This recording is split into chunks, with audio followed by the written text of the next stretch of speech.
Hello दोस्तों, welcome to selection Dham. Selection Dham में आप सभी का स्वागत है और डीआई की इस चैंपियन सीरीज को आगे बढ़ाते हुए आज हम जो डीआई करने वाले हैं वो है आपकी मिक्स डीआई, जहां पर आपको दो तरह के चार्ट, एक पाई चार्ट और एक बार ग्राफ में जो डाटा है उसका डिस्ट्रीब्यूशन मिलेगा।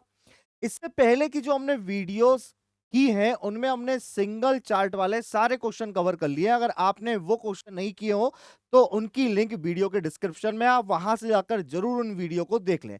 अगर आप चैनल पर नए हैं तो चैनल को सब्सक्राइब करना ना भूलें और बेल आइकन को प्रेस कर लें, जिससे आने वाली सभी वीडियोस के नोटिफिकेशन आप पर पहुंच जाए।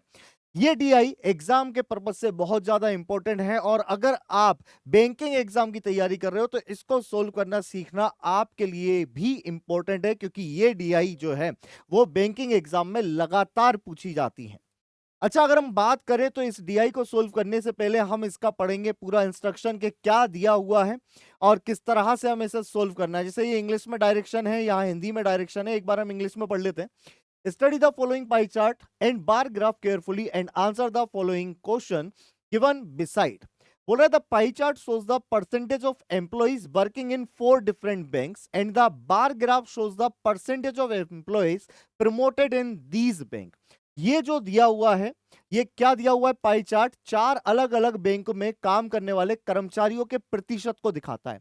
यहां देखो टोटल नंबर ऑफ एम्प्लॉय कितनी है, 4000, और ये 4000 का ही डिस्ट्रीब्यूशन है कि 4000 में से बैंक ऑफ बड़ौदा में कितने हैं, एसबीआई में कितने हैं, यस बैंक में कितने हैं, बैंक ऑफ इंडिया में कितने एम्प्लॉय हैं। और यहां जो आपको बार ग्राफ दिख रहा है वो ये बता रहा है कि अगर बैंक ऑफ बड़ौदा में 4000 का 14% ही एम्प्लॉय हैं तो बैंक ऑफ बड़ौदा के कितने परसेंट जो आपके एम्प्लॉय हैं वो प्रमोट हुए हैं। ऐसे ही यहां पर दिखा रहा है कि एसबीआई में कितने प्रमोट हुए हैं, यहां दिखा रहा है यस बैंक में कितने प्रमोट हुए हैं और यहां दिखा रहा है बैंक ऑफ इंडिया में कितने प्रमोट हुए हैं।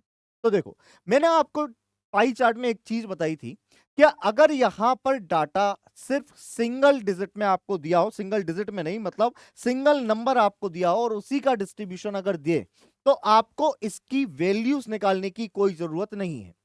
लेकिन दोस्तों यहां पर देखो, जैसे 4000 का डिस्ट्रीब्यूशन तो दिया है, मैं इसको ये नहीं निकालूंगा कि 4000 का 14% कितना होगा, लेकिन मैं ये जरूर निकाल दूंगा कि अगर बैंक ऑफ इंडिया में या बैंक ऑफ बड़ौदा में टोटल जो एम्प्लॉय हैं वो 14% है तो वो 14% का 25% प्रमोट हुआ है। तो मैं यहां दो डाटा निकाल कर चलूंगा ताकि मेरा जो आंसर है वो बहुत जल्दी आए। मतलब मैं इस डीआई को क्वेश्चन बाय क्वेश्चन सोल्व नहीं करूंगा, मैं यहां पर पहले ही इसका पूरा डाटा निकालूंगा और उसके हिसाब से आगे के आंसर करूंगा। कैसे करेंगे? देखो, इस 4000 को हम तभी कैलकुलेट करेंगे जब क्वेश्चन में इस 4000 से कोई वैल्यू पूछी जाए, मतलब रियल वैल्यू पूछी जाए तभी।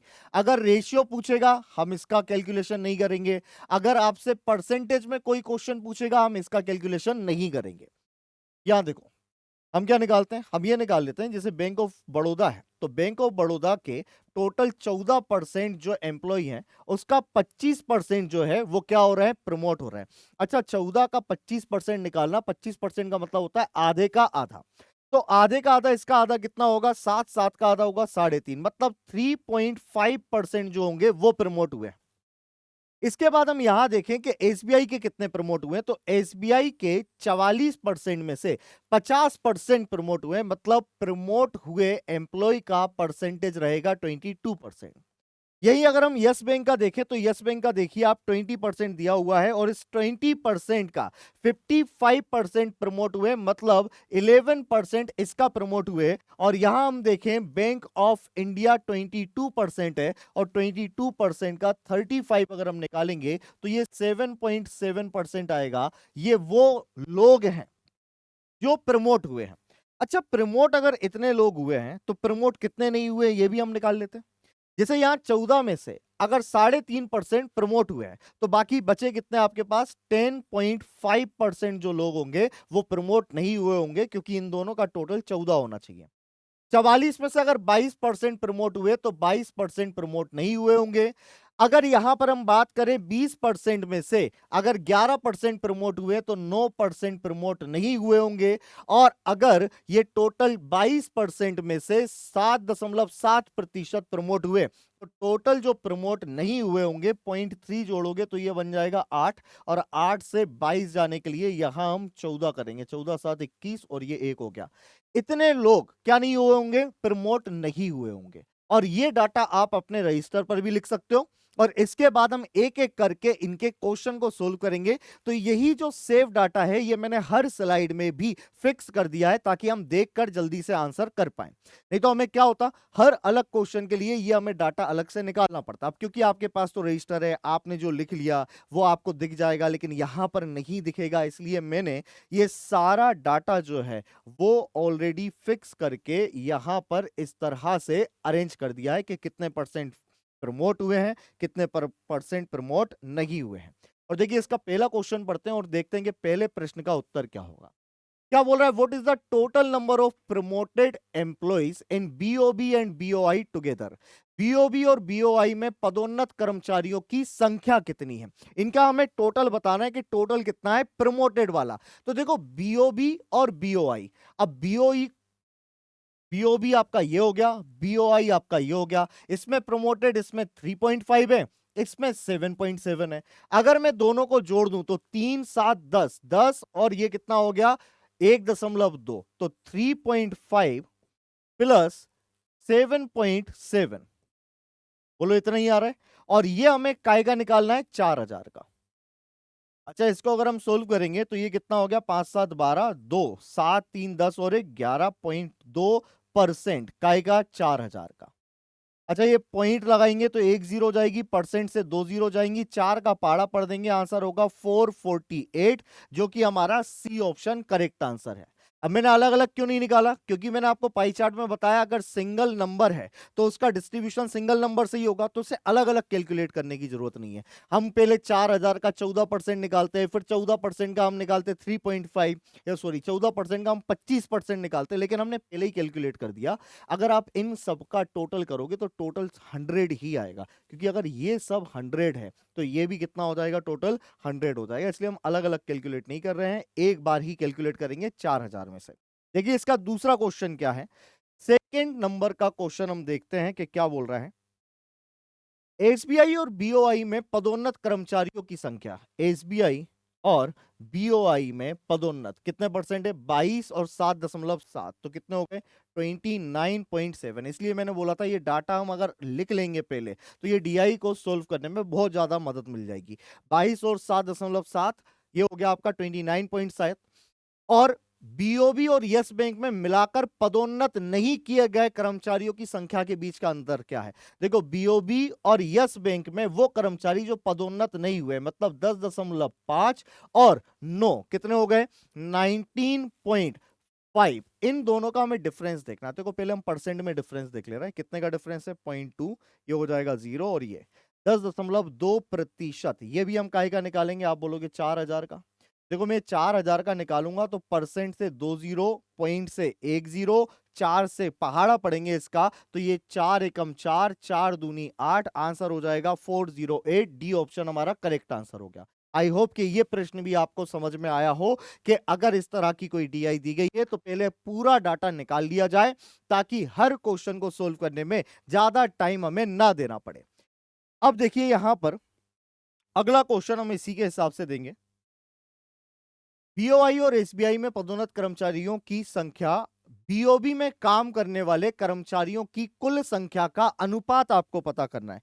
अच्छा बीओआई मतलब ये बैंक और एसबीआई में पदोन्नत अभी अभी हमने निकाला था कि ये कितना परसेंट है 22 और ये कितना है 7.7, तो कितना हो जाएगा 29.7। और इसका हमें रेशियो देखना है किससे, बीओबी में काम करने वाले कुल कर्मचारी। देखो बीओबी में काम करने वाले कर्मचारी कितने हैं 14, यहां से पॉइंट काटूंगा तो यहां जीरो बढ़ेगी, इसको आप काट नहीं सकते हो, तो आंसर क्या हो जाएगा 297 रेशियो 140, ये इस क्वेश्चन का आंसर हो गया है। क्या ये वाली बात भी क्लियर है आपको कि देखो इसमें क्योंकि रेशियो पूछा गया था तो इस नंबर से हमने कुछ कैलकुलेशन नहीं किया। इससे पहले जो 2 क्वेश्चन थे उसमें हमें रियल वैल्यू में आंसर देना था, तो हमने 4000 का यूज किया और हमने आंसर निकाला है। देखिए अब अगला क्वेश्चन देखते हैं अपन कि अगला क्वेश्चन किस तरह से पूछा जा रहा है। क्वेश्चन नंबर 4, सभी 4 बैंकों के उन कर्मचारियों की औसत संख्या क्या है जिन्हें पदोन्नत नहीं किया गया है। अच्छा, जिन्हें पदोन्नत नहीं किया गया है उनका अगर हम क्या निकालेंगे, एवरेज। तो हमें पता है कि ये सबको मैं जोड़ूंगा और डिवाइड करूंगा 4 से, लेकिन वो परसेंटेज में निकलेगा और मुझे यहां पर रियल वैल्यू में आंसर देना है, तो मुझे 4000 का यूज करना पड़ेगा। तो देखो मैं कैसे निकालूंगा, पहले इन सबको अपन जोड़ लेते हैं। जैसे 10.5 है, 10.5, 22, 9, 14.3, इनको जोड़ लो तो ये कितना हो गया, 0.8। 8 के बाद 2 और 9, 11, 4, 15 का 5 हासिल लगेगी आपकी 1, ये 2 और 3 कितना हो गया 5। भैया इतना परसेंट आएगा और इसका एवरेज देखोगे तो 4 से डिवाइड कर दो, लेकिन ये हमें पता है कि 4 से डिवाइड नहीं होगा। तो एक काम करते हैं कि इधर 4000 पे भी तो हमें निकालना है। तो देखो यहां से 4 से 4000 कितनी बार कटेगा, 1000 बार। परसेंट से ये 2 जीरो काट दो, पॉइंट से 1 जीरो काट दो, क्या बचा 558। ये ए ऑप्शन आपका आंसर हो गया। ये डीआई हो सकता है कि देखने में टफ लगे, लेकिन अगर सिंगल डाटा का ही डिस्ट्रीब्यूशन दोनों चार्ट में दिया हुआ है तो ये डीआई बहुत ज्यादा कठिन नहीं होगी। आपको एक बार की मेहनत करना है और आंसर आपके पास होंगे।